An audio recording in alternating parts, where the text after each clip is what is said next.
Well, hello to the Smarten App Show. Our apologies. So we thought we had gone live. Something happened. I don't know. I clicked the button and technical difficulties. My producer, though, noticed that we weren't live. So our apologies for starting a few minutes late. But here we are on the Smarten App Show on the Messianic Lamb Network, also the School Pods Canada Facebook page, and also on our YouTube channel. Please visit us and find out more about us. So we're going to have to do this conversation again. Guess who? Guess who? So Darryl Weinberg, my husband, is not here today. He had to go out of town.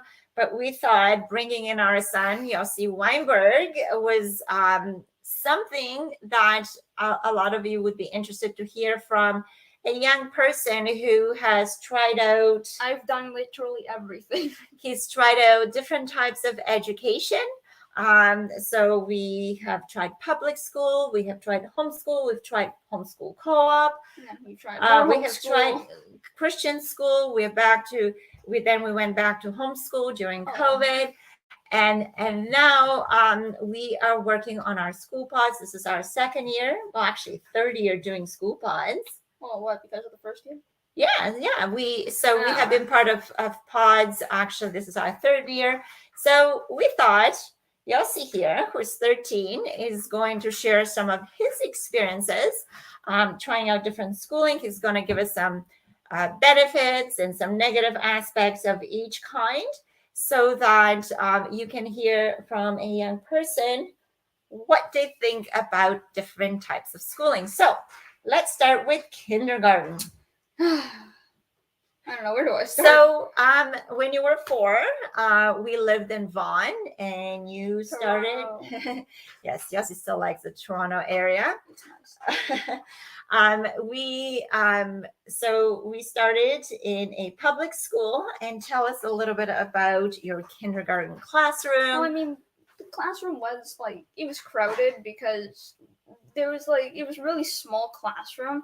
And then there's a lot of kids in the classroom because there was it was a very small classroom because there was a hallway and then 2 classrooms actually for the kindergartners. And I heard some kids say that there was 50 between the 2 classrooms, 50 kids. There were 50 kids, and they were separate for most of the time, but there were some spaces that in the middle there in the hallway they could share. And so what do you remember from kindergarten first year? Where do I start? Just some of the things that pop up in your head when you think about kindergarten.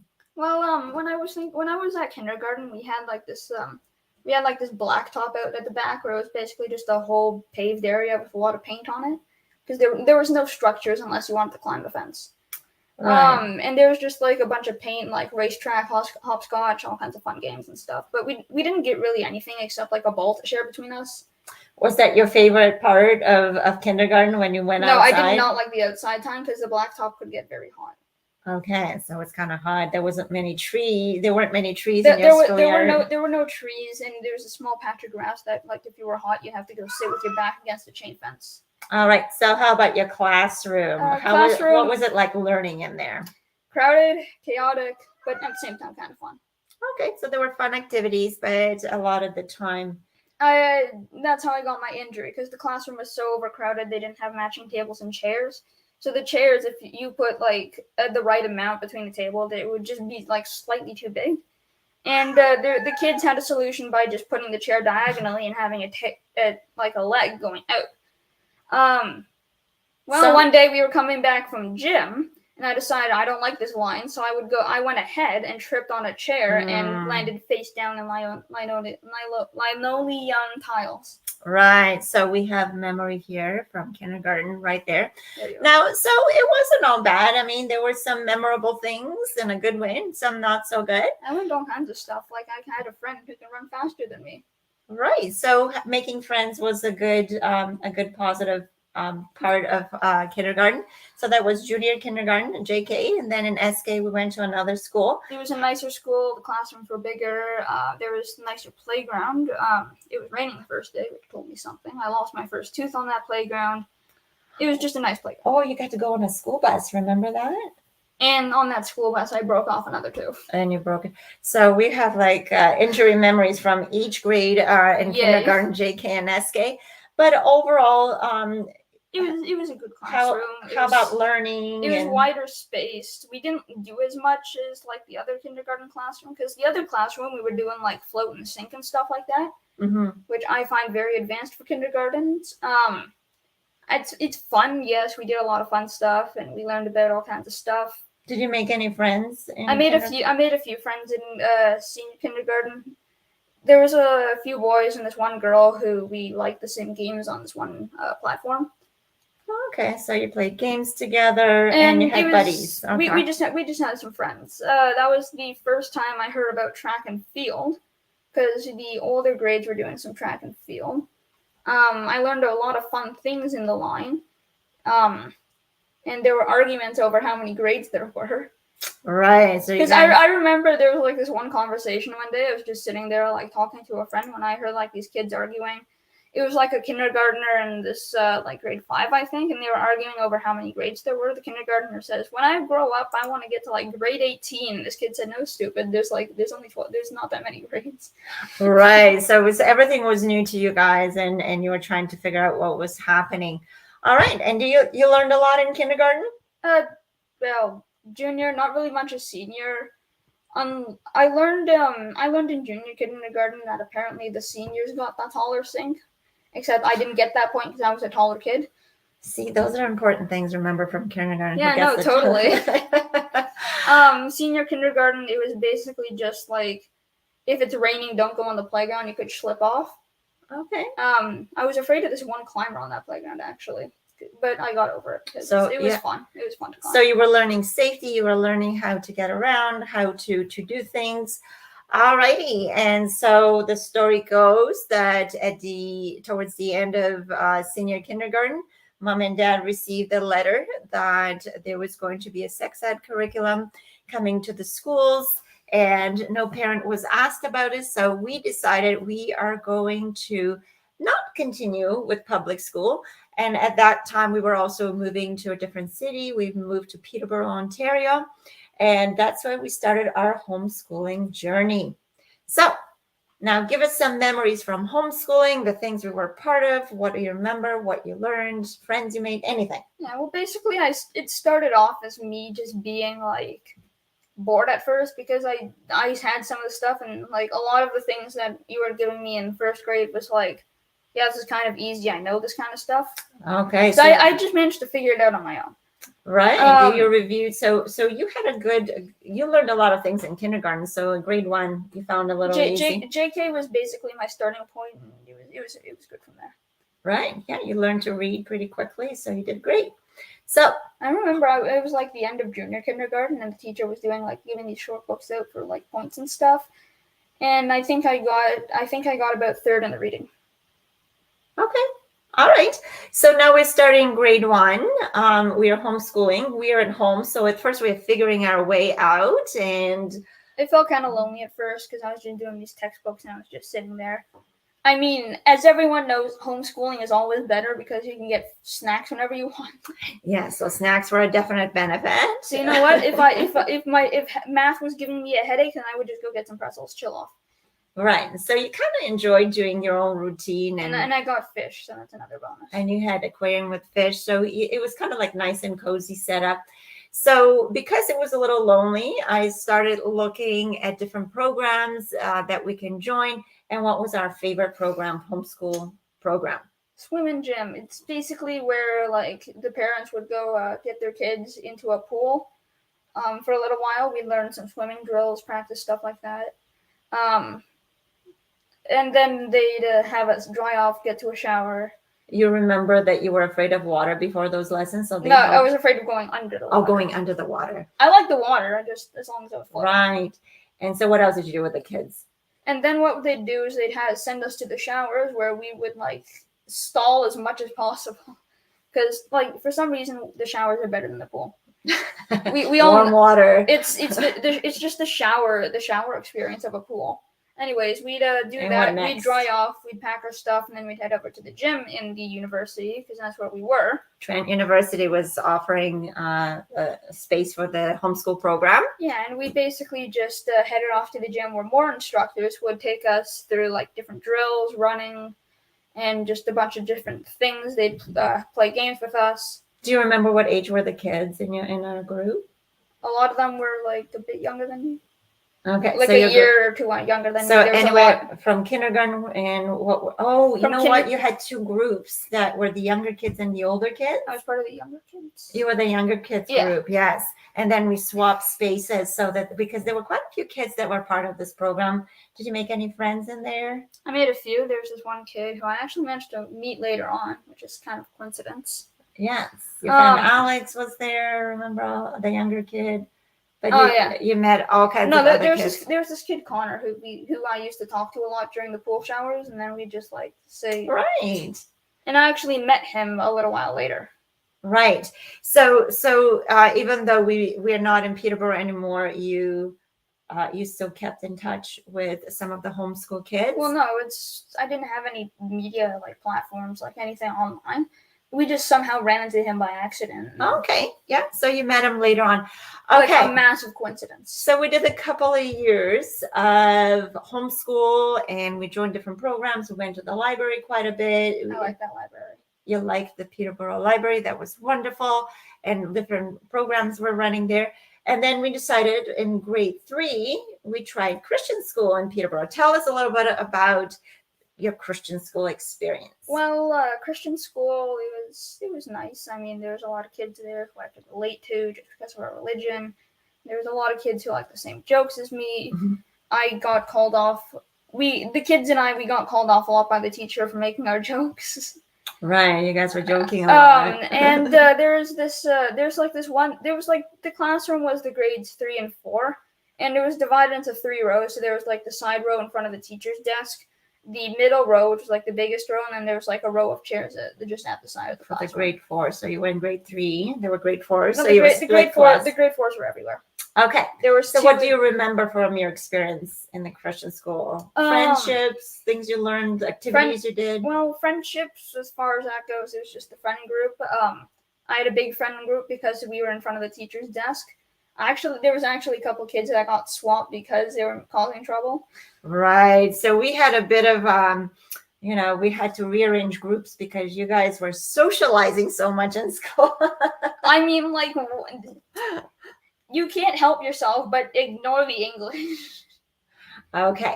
So you were doing a full program of classes. It was good. I really enjoyed the gym time. That's what got me into athletics. Because we had like we ran a bunch of laps and then played a bunch of fun games like dodgeball tag and stuff like that. And you discovered your favorite sport in Christian school. Gagaball. It's basically where it's basically where you get into this octagon shaped pit. With a dirt floor and made of a bunch of wood planks. Right. So you discovered your favorite sport and you were able to participate in events like track and field. That was the first time I competed in track and field, and I did better than a lot of kids in my class. Right. So there were concerts. How big was your class? 14 kids. 14 kids, and you guys were still a handful, weren't you? Honestly, the teacher ignored everyone in the middle row. And she kept an eye on the row that I was in because we were the biggest. No, it's not that we were noisy; it's that we were the biggest troublemakers. Right. Okay. So we enjoyed that, but I did find that some days you weren't able to finish your work within the designated time. So was there a lot of homework from that? I only got actually one night of homework, but a lot of the time I just stayed in recess because I never really had that much. Right. Okay. But I mean, I did manage to finish. Like, I was one of the first to finish in the class and one of the highest grades too. Right. So I did pretty well. It's just I did it at my own pace. Right. So your pace. So one thing that you enjoyed in homeschool better rather than in private school, I could be doing my work till 6 o'clock. Was the fact that you could make your own schedule, you can make your own time, and we have our cat back there just joining us. All righty. So that's positives and negatives of private school.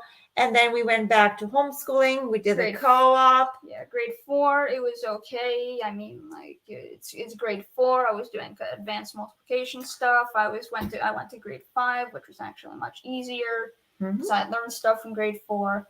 Quick recap, because there's nothing really to tell. Right. So you were just moving forward, and then we moved to the Niagara region, and that's when COVID. Grade 6, and that's when COVID hit. So tell us about your homeschool experience during that time. Yeah, grade 6 was basically one of the most painful years of my life doing school, because it's like I wasn't allowed to go see anyone. So even if I did finish my homework at like the time that kids would be out and playing, I still wouldn't be able to, because no one really came out and played. Everyone was like gone doing their own thing. Right. And I didn't really have a lot of friends in this neighborhood, because it was a smaller a new neighborhood, and a smaller neighborhood, and also all the programs that we used to enjoy. Like we did another gym program, right? There's this gym program where we basically just got to run around on freestyle in the gym for like an hour. Right. Did you enjoy that? Did you enjoy having time together? I didn't really socialize unless we were playing like a random game. Right. So you like getting competitive at that time. But when COVID hit, everything stopped, right? COVID came, shut down. Right. And so during COVID, we decided that that wasn't fun to stay home, learn on your own. No, because I couldn't take it, especially since grade 6 is like a very hard grade. Right. So it was step up. You were starting to now learn harder skills. And so that's when we came up with school pods, the idea of school pods. Now, I thank you so much for your experience. I think I'm going to talk to the parents right now. Well, I can talk about school pods. Oh, right. You can tell us about school pods. I have experiences too. It's not like you get all right. fun. We just started our 3rd year. So the first year of school pods. First year you started this with like a bunch of grades 1 to 4. So younger kids than you. So you were kind of more of a helper. I was working at the grade 6 level. And anyways, the kids were complaining about how hard their work was, and I just slipped over my paper, and that shut them down. So, well, what had happened at that point, that schools had been closed for a while. So kids, they weren't, they hadn't learned anything for about a year at that point. And that's why they were in a pod, because their parents felt that they needed help to keep learning, to just keep socializing.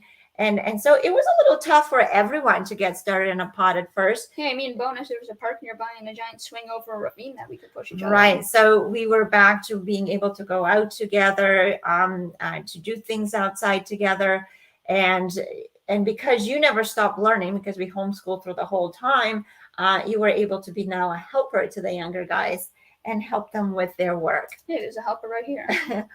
Alrighty. So, and then after that first year experience, we decided we're going to start pods and start putting kids of this similar age together. So how did that change for you? Year 2, I was happy that I got like kids my age. So that way I actually had some competition instead of having to keep the little ones from complaining. I basically got some competition instead of being like, I don't know. I don't really like being the top. I like being competitive. Right. Because I like to make my way to the top. Right. So you'll see throughout the years gain his confidence in doing homeschool, working at his own pace. And then when you got to grade 6, you started wanting to have a bit of challenge. You wanted to work with. At grade 6, I was too challenged because there was no one there to challenge. Right. So I was basically challenging myself. And how does that work? I don't know. Right. So in grade 7, you started working with your own peers. How did that change your homeschool experience? It did. It was great. Like there was a lot of kids I could relate to. Yeah. We got in trouble together. It was great. Well, so we found that we have families that had similar values, and so you felt like you were part of a community, part of a group. You guys formed friendships, and you were inseparable for that year. So this year's now our 2nd year of you working with kids your age, right? Kind of. Now, tell everyone what happened with the pod this school year. Oh. Is it full? Nope. No, it's not. We need more kids here. We need more kids here. Okay, so it seems like a lot of parents felt that now that there's no mask mandates, no vaccine mandates, they wanted to try school again because of what you were talking. Kids were missing their friends of the same age, and we found that the pods it was hard to get families to come together and to get started. Now, our School Pods Canada Facebook group has been growing steadily. Steadily, actually exploded. And so now we are hoping that we are going to bring more families together in the same areas, and so that we can have those wonderful social experiences, learning together, challenging one another, helping one another. Anything else you wanted to say about the pods? I mean, like they're fun and all, but like it's kind of hard if you don't live near each other or have like the same social media, like Roblox or whatever. Right. So it is best when a school pod is made of families that live within it, like the area close to each other, and so that when you learn together, you also do social things together. You can do outings together. You can get together, develop those relationships outside of a learning time. So this is what School Pods wants to do. We want children of similar ages to come together, to have these positive experiences, to learn at their own pace. We have found a lot of kids were having a hard time because they felt like they were behind. They constantly felt they were behind. There's no such thing in School Pods because we have a professional teacher who works with the children, evaluates where they're at, and then at their own pace brings them forward, learning and growing and developing more skills. Alrighty, so I thank you now for sharing your School Pod experience. I will bring you towards the end here. Our cats, I think, need to be fed. So that's the beauty of learning from home. You get to do some chores while you're doing learning. Listen, I will feed the gremlins now. So yeah. Yes, thank you so much. All right, so as you heard from my son, and you see he's got quite a vocabulary, he's not shy. So indeed, COVID was a time where he felt not so great, not being able to work with children, but now we're back to doing pods. What does it take to have pods come together, to have pods continue and last and provide those meaningful relationships and learning for the kids? So first of all, School Pods Canada carries its name because we are really a hybrid of a school-like experience, but then it's a homeschool experience as well, because most of our pods are done in homes. So parents come together. So Darryl and I guide the group of parents through questions of what they envision their pod to be like. What kind of learning do they want? We want to bring like-minded people, and there's no right and wrong answer. It's I have parents have requests that maybe there's a teacher with certain qualifications, with the other families probably would agree on no masks and so forth. These are things that have become important to us nowadays.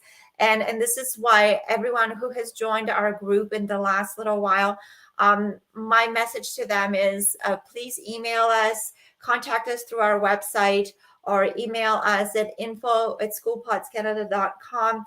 We will send you a parent questionnaire. We want to get to know who you are. We want to know how your child learns best. And we want to now match you with families that live in a similar area, so that the children can learn together, and so that we also can match this group with a teacher that has the learning, has the teaching style and qualifications that the group would benefit from. So it's really, there's a lot that comes that is involved in putting pods together. And the more parents communicate with us of what they want, give us feedback, the more we would know what is needed and how to structure our pods. So a lot of people ask, what days are your pods? What are the hours? What curriculum do you use? And things like that. Now, this is where pods are different from school. We do not have a preset curriculum. We do not have preset hours and days. Now, we have expressed to anyone who has been contacting us that our recommendation is, and this is what the pods we're currently putting together, that pods will meet minimum of 3 days a week, 3, 4, or 5 days a week, an average of 5 hours a day. So it could be 4 or 6 hours a day, whatever, again, the community decides. And this way, a teacher can put a full program together, and the children can have enough time to practice different skills and grow in their ability to learn social skills, life skills, and academically to grow and to really understand what it's like to function in a little community of like-minded families. So we also strive to give employment to teachers. So if you're a teacher, please contact us as well, because we know that a lot of teachers have not been able to stay in their public school jobs or whatever other jobs there are. That includes me. I left the public school system 12 years ago. So since then, as you can hear from our son, we've had many different experiences learning. I would like to take that wealth of experiences and help families and teachers envision different type of learning. Curriculum is decided based on interest. What we tend to do really for school pods is we take the requirements of the province where the pod is. We actually use a wonderful resource, the Canadian homeschooler, Lisa Marie. She has put together checklists for the different provinces, for different grade levels of skills and abilities that are recommended by the province. And if you examine them, they're quite similar in the different provinces. That's because usually children, as they develop at certain age, they're ready to develop certain skills. And this is why there isn't a wide variation. Of course, school pods are anywhere from 5 to 10 children learning in a group. We capped it off at 10 children because we feel that we do not want to replicate the public school system where we put a lot of children in the classroom. And we would like the teacher to have some individual time with the kids while they're learning with their peers. They're learning from the teacher. They're learning from the experiences the teacher is able to put together for them. So really, what School Pods aims to do is to ensure that children are advancing in their academic abilities and their life skills and their social skills. They're able to really create these micro societies, really, where they prepare for later on entering, the larger society. So we would like them to develop skills that would help them to be independent thinkers, but also to be able to take care of the basic life needs as well. In order for us to have successful school pods, we need 3 elements. And my husband has put a PowerPoint presentation, but I don't have it currently.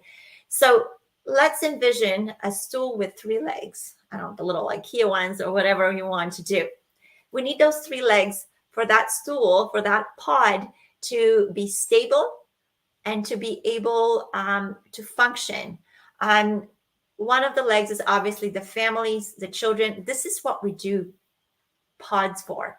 We do that for all this work comes together for the children because they need an environment that is friendly to them, that is familiar, that is going to challenge them a little bit as well. The families, again, we try to match their values and interests. There is no wrong value or interest. And when we have meetings with groups of families, the people who find that they don't have similar values, they understand that we can start another pod where they can have a group of people that share their values. This is not a place to criticize one another's beliefs or values. It's a place for us to find what we have in common, how we can make it work. And if we don't have enough in common, then it's okay to have diversity of pods with diversity of focus. Some people prefer nature-based. Some people prefer more academically driven. Some people prefer more literature based. I mean, there's no right and wrong. It's whatever is best for our children. It is a good, a small group is a good place for a teacher and the other parents to find out what their children really enjoy. I know that we talk to a lot of parents who haven't had to make many decisions because the public school system has decided everything for them. This is a time to discover the beauty of your children's personality, their interests, how they thrive. And I know when I started homeschooling our son, I really loved a Waldorf type of curriculum. And I purchased that for our grade 1 beginning. And shortly after realized that that wasn't my son's favorite method of learning. He wasn't big on art, as he already mentioned. And so Waldorf had a lot of art in it. So I realized that can't be the focus of our learning. So I had to quickly research. And this is what we do in school pods. We find out what works for the children. We take some time, like a week or two, to do activities with them, education activities that also help us understand what their interests are, what their needs are.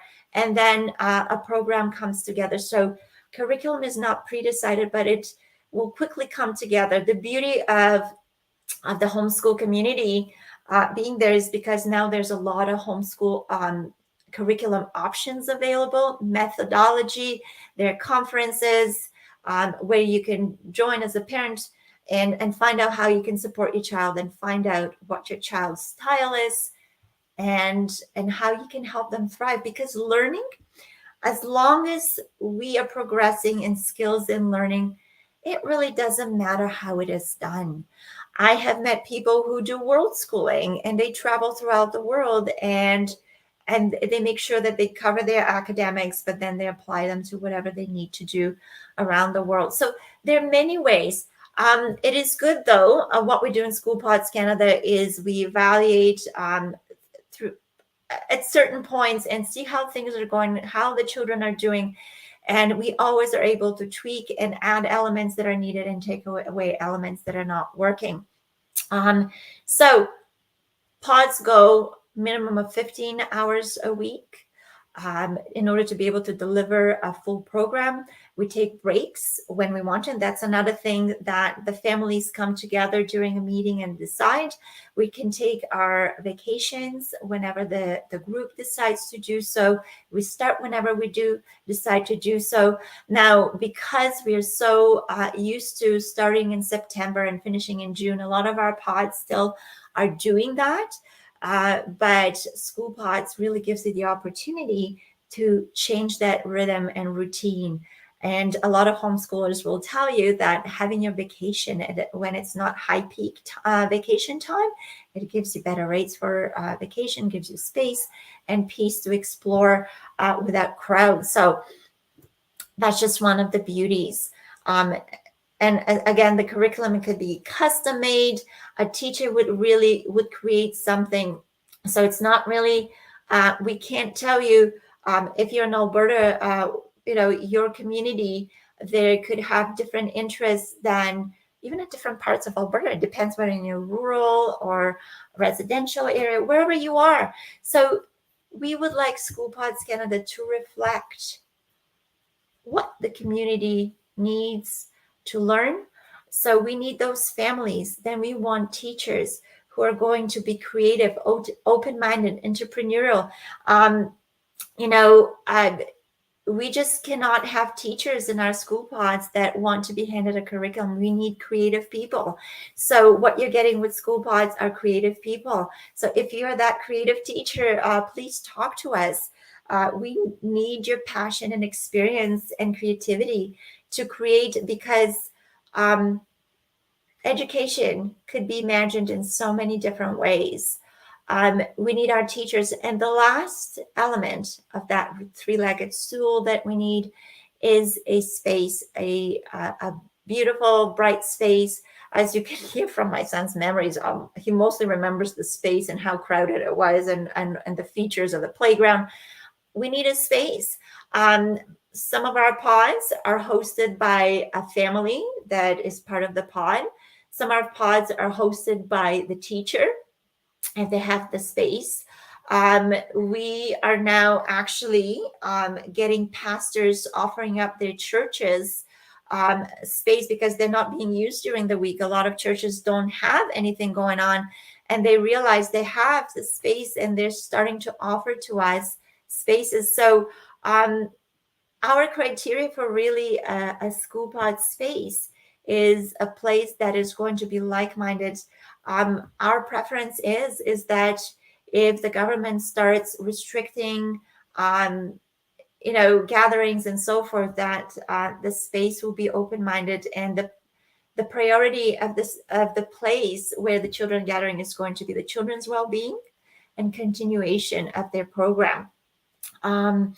We obviously, when it comes time when there's strict restrictions, again, the community of parents can come together and they can make decisions how they want to continue. We do not want to continue if people are not comfortable. But again, everything is decided by the community. So school pods are communities. Think of the one classroom schoolhouses in pioneer villages. That is what we're trying to create with school pods. Now, because children of different age groups and different abilities require a lot of different resources, materials, and so forth, we try to put pods together where the children within 4 or 5 age range. Obviously, it is probably not the best idea to put a kindergarten kid with a high school kid and so forth. So this is why we need to know who you are and for you to fill out your parent questionnaire so that we can bring similar age children, but we see the beauty of multi-age learning as well. Please join our Facebook group, School Pods Canada. It's a private group, so you can come in and we can have obviously a private discussions there. Join the discussion, ask.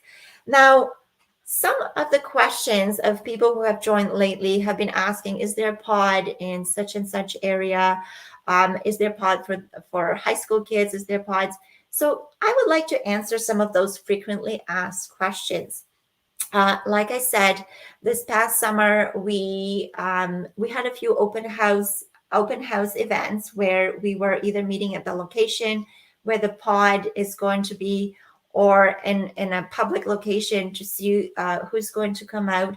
We did not have many people come out. And I realized that it was the first summer that most families were able to go vacationing. The thing is, though, now it left us with pods that are not full. And so we are still open for registrations. But if there are no pods that are being initiated in your area, guess what? You can start that initiative. How can you help us? Well, you know your community, you know the families in your community who are looking for a pod. So what my husband and I say, if you come together, we'll either come to you through Zoom or we'll travel to you. We'll come in person and we will talk about what your pod can look like, what your options are, help you make decisions, help structure it. We have insurance policy that we can provide to ensure the safety of the pod. We have contracts that we build together as a pod. They're not preset contracts. There's something that we build together as we have conversations as a community. And we help the teacher be matched with the group that is looking for education. Now, School Pods Canada is mainly here to help parents who wish to homeschool but cannot dedicate that full time. So that's why we hire a teacher to help out with the homeschooling. Of course, there's always need for involvement. Parents could be helping out with field trips. Parents could be coming into the pod and teaching a skill that they have and share their experience and skills with the children. We want this to be a community experience. So if there is no pod ready in your area, remember, we are not government funded. We are we cannot pre-hire the staff and the teachers before the families come together. Really, the families are the driving force for us. And our teachers, of course, are very, very valuable because they put a structure. They put their creativity into putting in a pod. They can really help your child have the experiences that you as a parent may not even think of providing. So really, school pods are collaborative effort. And so if we don't answer that there's a school pod in your area, then please be in touch with us, fill out a parent questionnaire, and then let us know how you can help, even if it is bringing other families together through your social networks. That is helpful. We need to be a community building alternative education experiences for our children. So we just need to be hands-on and help out. Just to let you know, all our teachers that we bring on board, they present resumes so that the parents can see what their experience is and understand what their background is. Each teacher also has a police check to ensure the safety of the children. My husband Darryl and I have an extensive interview with each teacher. We get to know them. We get to work with them a little bit before the pod starts. So we get to know the person. This is really a community. I don't know how many times I'm saying that, but a community building experience. So we would like you to help out, join the community, help out in the discussions. If you are asking questions on our Facebook group, chances are other people are asking questions. We will work with your province's requirements for homeschoolers. So remember, school pods are homeschooling experiences. The only thing is that we hire a teacher to either prepare the program. I know some provinces, they want to have a plan for the school year. What a wonderful opportunity for a teacher to help out the parents who are just not able to designate their time, whether because of work, because of business, life situation, health issues, you name it. Things happen. We are here to help you, but we need you to help as well.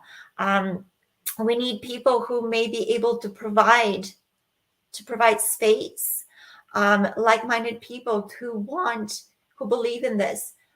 Ultimately, you have to believe that this is your only option. If you, of course, there's other options. There's private schools, and private schools are full to the brim at this point. They cost twice as much as what school pods would cost you. We have really worked on providing you professional full program and making it affordable. We cannot offer it for free at this time. That is because we don't get any funding, any sponsoring, other than the parents coming together and sharing the expenses of the resources that are needed for the pod, of paying the teacher a reasonable salary so that they can also have the time and the energy to use their creativity to create a wonderful program. So if you have any questions, please visit our website, contact us through the contact form, write to us. Be patient, because we have had a couple hundred people join us just in the past week.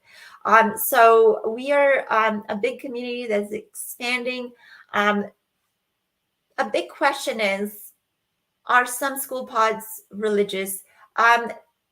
Our goal is to teach children academics and life skills. We believe that the parents are to teach spirituality, sexuality, personal values, life choices. Those are to be taught at home. School pods just wants to partner with parents to help out in providing quality, wonderful education program. So please contact us, ask questions, ask how you can be involved. We can really use help.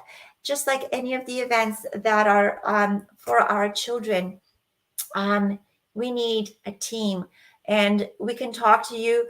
There will be more information coming out on our website, on our Facebook group. As we are growing, we are getting ourselves organized and structured. We need your help. Thank you so much for showing interest, for joining. Share our information with others. If you have a group of parents, we can always have a Zoom meeting together. We can have you ask questions, get your answers right away. We just want to help you envision the options that you have. We don't want anyone to feel that there's no option, and we don't want people to keep sending the kids back to a place where they know that their values are not being reflected, their voice is not being heard, and they're not being respected. We don't need to go through this.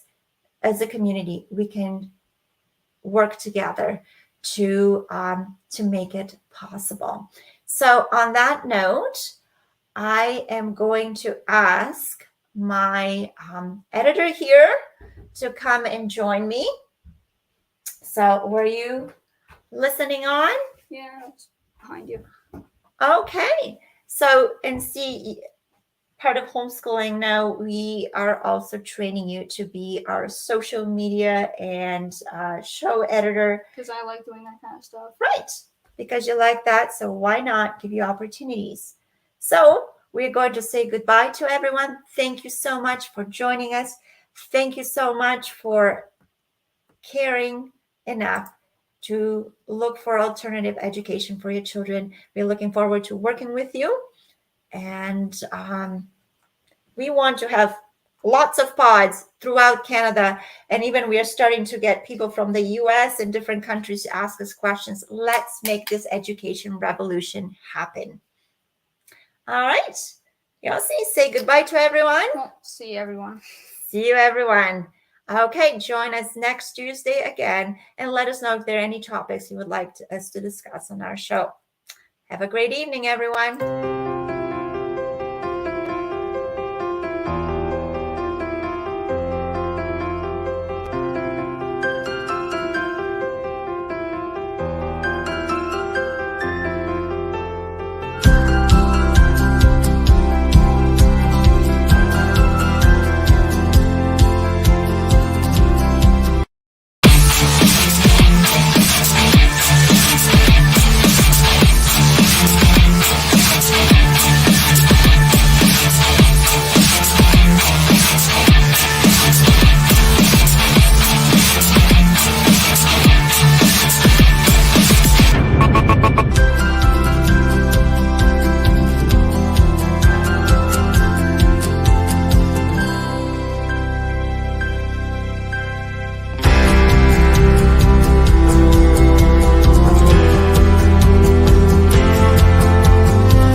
We are richly blessed to bring you what we believe is the fullest, most diverse, yet up-to-date progressive teachings, discussion, and prayer programming you can find anywhere on this planet. Be sure to take the tour of the MessianicLambRadio.com website. I'm Susan Hoogie, thanking you for joining us on the Messianic Lamb Video Network.